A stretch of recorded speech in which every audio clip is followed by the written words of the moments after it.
21 juin au 19 juillet, vivez toutes les émotions de la CAN Total 2019 sur le village RTI au forum de l'université de Cocody. Vivez l'ambiance chaleureuse et conviviale des stades de football autour des retransmissions des matchs.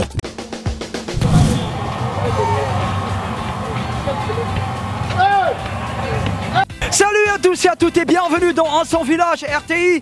Nous voici encore pour une autre aventure, un autre numéro pour vous apporter le bonheur nécessaire. Oui, aujourd'hui tout le monde comme d'habitude vient pour regarder les rencontres des pays africains qui vont bien sûr s'affronter sur les pelouses d'Égypte. La même ambiance, le même show, la même émotion, le même football et surtout la RTI est là. Ça démarre.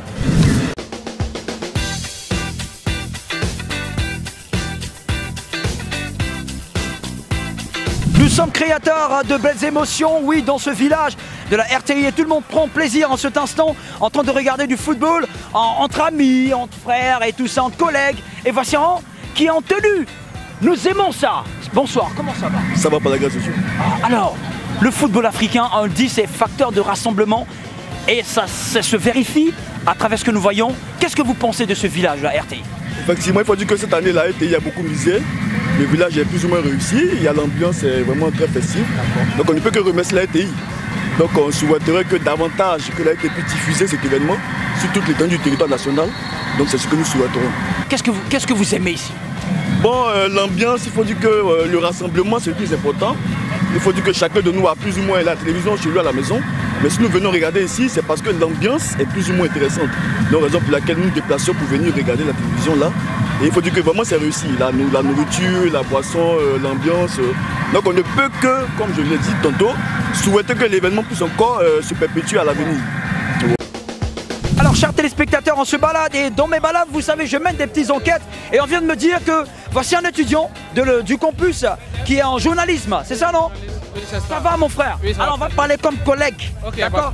D'accord, quand tu regardes le niveau technique par rapport à la réputation des grands pays qui s'affrontent, quel est ton jugement?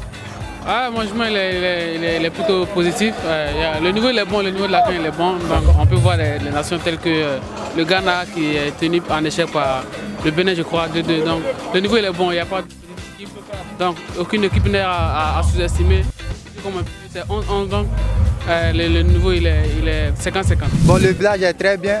On a regardé le match en Côte d'Ivoire contre Afrique du Sud. Et bien vrai, on a gagné le match. Donc aujourd'hui, on a pris notre coup. Donc on est venu regarder encore ce qui se passe ici. On a regardé le match Nigeria-Guinée-Conakry. Ça se passe très bien ici. C'est aujourd'hui que débutent les deuxièmes rencontres voilà, des poules. Et tout à l'heure, le Nigeria s'est imposé contre la Guinée. On attend patiemment le match de la Côte d'Ivoire. Et j'ai croisé Régis, un ami à moi. Ça va mon frère? On dit quoi? Ça va très bien. Ça va bien, non? Très bien. Vraiment, tu es bien encadré aussi, hein, bien sûr. Les éléments sont là. Ouais, ils sont là. Mais j'ose croire que ce sont des éléphants d'ici pour attendre impatiemment la prochaine victoire, non? Oui, exactement. Nous attendons de pied ferme la victoire des éléphants ce vendredi contre une équipe qui nous a fait du mal. Hein. Ouais. Voilà, le Maroc, nous allons prendre notre revanche cette fois-ci et confiance à cette équipe qui est très motivée, très talentueuse surtout. Nous pouvons y arriver, je crois. Trop, c'est trop. Trop, c'est trop. Voilà. C'est trop. Nous sommes trop indignés, oui, les gars. Nous sommes trop indignés. On les matait. À part le match 4-1 du Mali, tous les scores sont serrés. Ça veut dire aussi qu'il y a une bonne défense de la part de oui, mais dans chaque équipe. Ce que je note, c'est qu'aujourd'hui, vous remarquez qu'il y a des écoles de football partout en Afrique. Aujourd'hui, aucune équipe, aucune nation africaine n'a le monopole. Voilà, aujourd'hui, l'Égypte peut rencontrer l'Ouganda et se fait battre par l'Ouganda. La Côte d'Ivoire peut rencontrer le Burkina Faso et se fait battre par le Burkina Faso. Aujourd'hui, il y a ce qu'on peut appeler, comme dans l'ancien international, l'équilibre latéral. Aujourd'hui, il y a un équilibre. Ça, c'est ce que je note. Ça, c'est bien dit. C'est très bien pour le football africain. D'accord, c'est très bien pour le football. En tout cas, on espère pour notre pays, mais aussi comme il y a un peu tout le monde qui vient ici, voilà, on va leur souhaiter le bonheur aussi, n'est-ce pas? Exactement. D'accord. D'Ivoire, vous voyez qui en finale? Vous voyez qui gagner, je veux dire? Je vois l'Ouganda. L'Ouganda a remporté la route. Oui, l'Ouganda.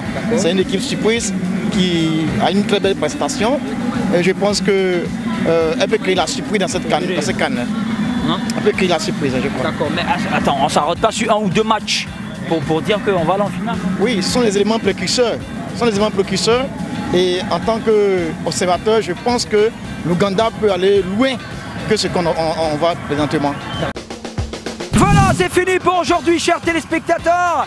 Pour ce numéro de Son Village CAN, Oui, tout se passe très bien. Les Ivoiriens et surtout les étudiants de l'université Houphouët-Boigny d'Abidjan prennent du bon plaisir à écumer chacun des matchs qui est retransmis sur nos écrans. On vous attend, venez nombreux. À demain, je vous ai à l'œil. Ciao!